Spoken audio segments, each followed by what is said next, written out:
The Rolling Stones, appropriately enough. The beginning of the end, really. The final edition. The final, one final spurt of the nocturnal emissions. And then it's all over. For good, I gather.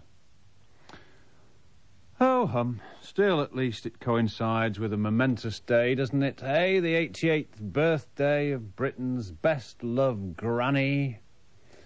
The most popular royal of them all came out onto the balcony, probably by accident today, and looked around at the crowd and went back in again. Said to her personal aide, "Where is everyone?" And the day Margaret Thatcher finally went mad. I wonder if oh dear, victory is snatched from my grasp. Did you see her? That Australian geezer, he's nearly as good as me. Hey? But surely now, Hatchet-Face, the majority of people in South Africa... Shut your face, you! Who do you think you are, a Zimbabwean corporal? Hey, did you see her? Her face went the colour of a toffee apple. Excellent. Oh, dear. Oh, dear. I wish I'd been behind him, saying, go ask her about. Right. Anyway. It's the end of an era. It's the end of my contract. It's the end of a lot of things. But we'll try and make the best of it, hey?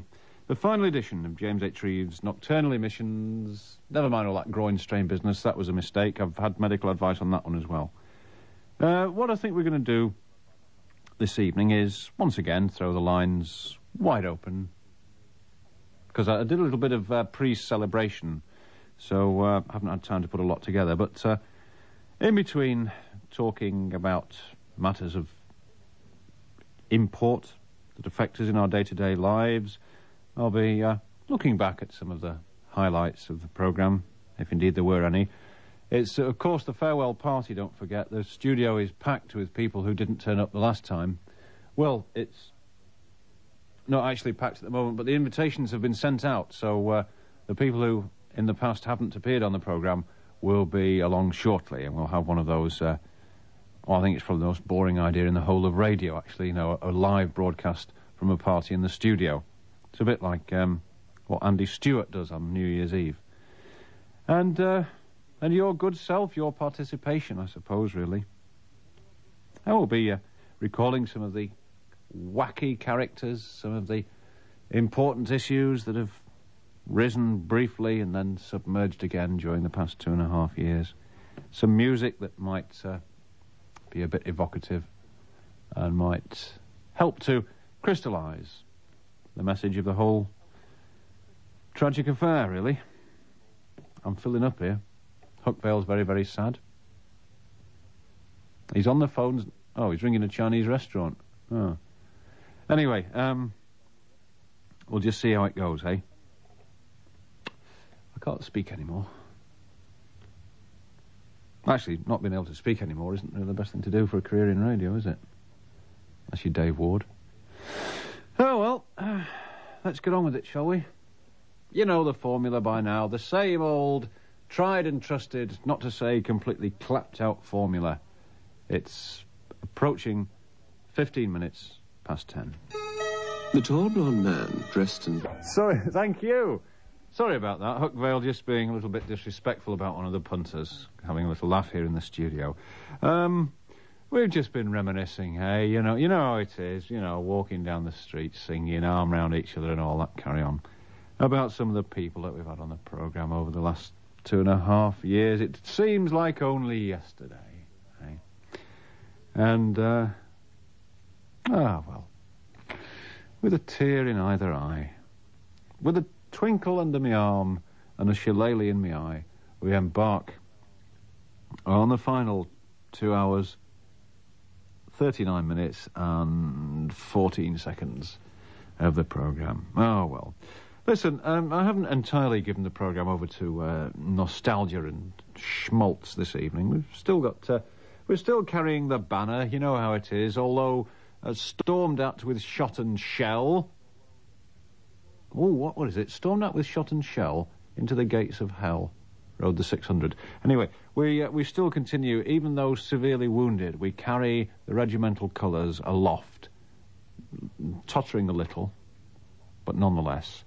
You heard in the 10 o'clock news a brief snatch if I might use that expression, of the record by the National Union of Seamen. Seamen. Oh, dear. Yeah. Well, we're going to play the whole of that during the course of the programme. That was Chris Rea and On the Beach, remixed and what have you. And there's going to be something else from Chris Rea before the end of the programme, because he's a little bit of a Bobby Dazzler. I think you'll agree. What else is there? I don't know. Nothing really. Got one or two farewell gifts. One which says on it, rather dangerously, to be opened at 11:30. And, oh, we've got the party outfit. Oh, yeah. I did mention that it was going to be a party, and here we have a party kit. A party kit from, oh, good old Kev, eh? Good old Kev. The transvestite projectionist, eh? Who has sent me a complete do-it-yourself party kit.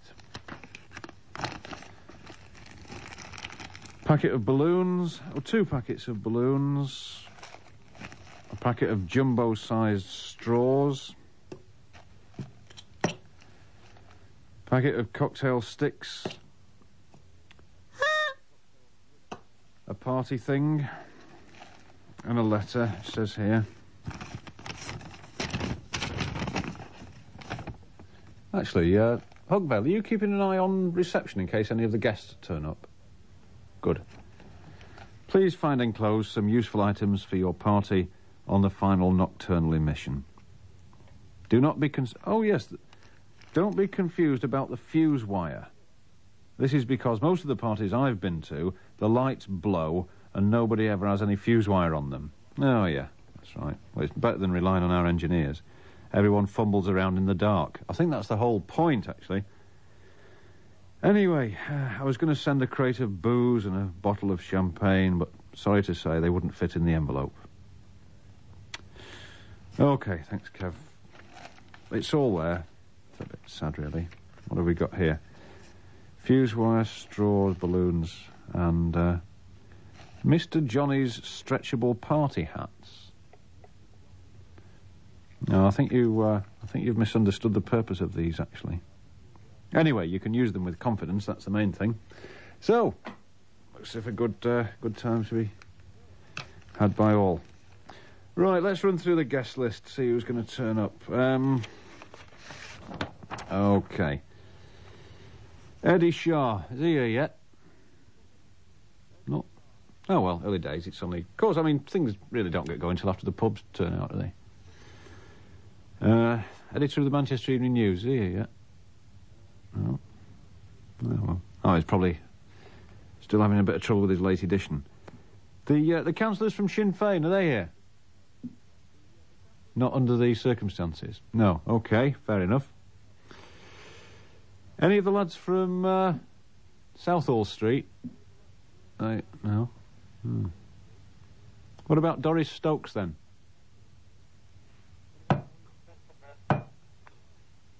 Oh, apparently she's here. Right, smashing. OK, well, you know how it is. Sorry, Doris, I know how awful it is to be the first to arrive, but things generally pick up a little bit later. We've got plenty of discotheque music and glasses ready, so everything will be all right. Good. Right. What should we do then? I know. Let's have some punters. Yeah, that's right. Let's end as you mean to go on. Punters coming up very soon. Radio P. Right, let's embark on the final travail, the final journey through the Valley of Death. Keith Taylor from Oldham. Good evening, Jim. Hello, young man. End of an era. It's a bit of a choker, isn't it, eh? It is. Brings a bit of a lump to your trousers, doesn't it, eh? Yeah. Are you still going to be doing the Saturday show, sports show? Oh, I believe on August the 27th. Good. Having your regular bout with Sweeney. I wouldn't put money on that, but Doherty will be here in his usual Caledonian fashion. Right. I've composed a bit of a song for you, Jim, you know, a bit of a tribute to the emissions. You shouldn't have, Keith. I know. You'll probably say that when I've finished it. I've every confidence I will. All right, then. I'm filling up a bit, actually. Yeah. Yeah. Can I go ahead with it? Well, there'd be no point in the phone call if you didn't, would there? Will you give us a countdown? A countdown? Yeah. Where do you want me to start at? 3. 3, okay. 3, 4, 5. And now the end is near, and so we face the final curtain. My friends, our fate is clear. No more Jim Reeve, of this I'm certain. You're off to your new slot, but may I say, not in a shy way, you'd still be on at night if I had my way. Stuff shows, there's been a few, but then again, too few to mention. You kept your point of view and saw it through without exception. If ever you were faced with punters who refused to give way, you pulled the plug on them and had the last say. But Jim, you must agree, you've had your share of prats and losers. They'd ramble down the phone after a skin full at the boozers. Of course, you took the flak and gave it back in your own flyway, then shook your weary head and prayed for Friday. Yes, there's been times, I'm sure you knew, when you bit off more than you could chew. With Samuel Pierce and Jimmy White, you'd let them talk, they'd talk all night. But through it all, you sure stood tall. You did it your way. Oh, you know, before when I said you shouldn't have, Yeah. I was right, wasn't You I? meant it, yeah. Yeah. I was up all night with that last night, Jim. I've had that trouble as well. Oh, right, in the song? Yeah. Yeah, that's the one, I know. I've struggled through it. Change Well, the words a bit. I'll tell you what, Paul Anker, that's, as far as I'm concerned, that's rhyming slang. Yeah. Yeah. Thanks very much, mate. Thank you. I'll listen to your new show anyway. Thank you. Okay, Jim. Oh, Ta-ra now. ta-ra now. Don't do anything stupid. Oh, dear. Well, don't do anything more stupid. St Helens now and... Quiet, Mum. Hey! Carry on, James, please. St Helens now and... I'm sorry, I was trying to sound emotional then, you... St Helens and Stuart Baxter. James, I've got a couple of things to tell you first. Go on. The first one, you said you'd send me a Kevin Bloody Wilson album, and you've not. Oh, they've all gone. But if I can get hold of one... Because you lost one of my LPs, you see. Oh, which one was it? The Space one. Oh, God blimey, yeah, I've no idea about that. It was a very dear one, so I want the Kevin Bloody Wilson one. Do you mean dear in the sense of expensive or dear to you? Expensive. What? It was a Chevron 199 job. It wasn't. But it was. Anyway, James, before I start to cry, I've got a few jokes before I go on to my proper topic. Okay. Right, what's the difference between Norman Scott and the M52? Norman Scott and the M52. Go on. Jeremy Thorpe hasn't been up the M52. Oh, dear. Yes, go on. Everton's just signed Jeremy Thorpe to stiffen up the back four. Yes, bearing Right, in mind the children are still up, you know. I'll finish with the good one anyway.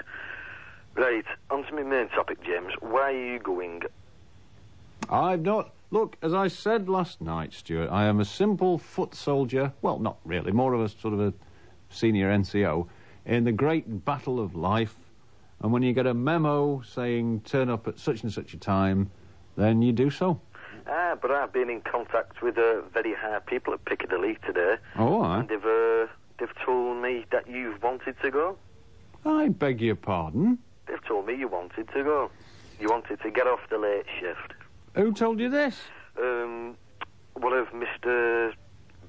Briscoe's advisors. They won't put me through to Mr. Briscoe. One of his advisors, Wormtongue.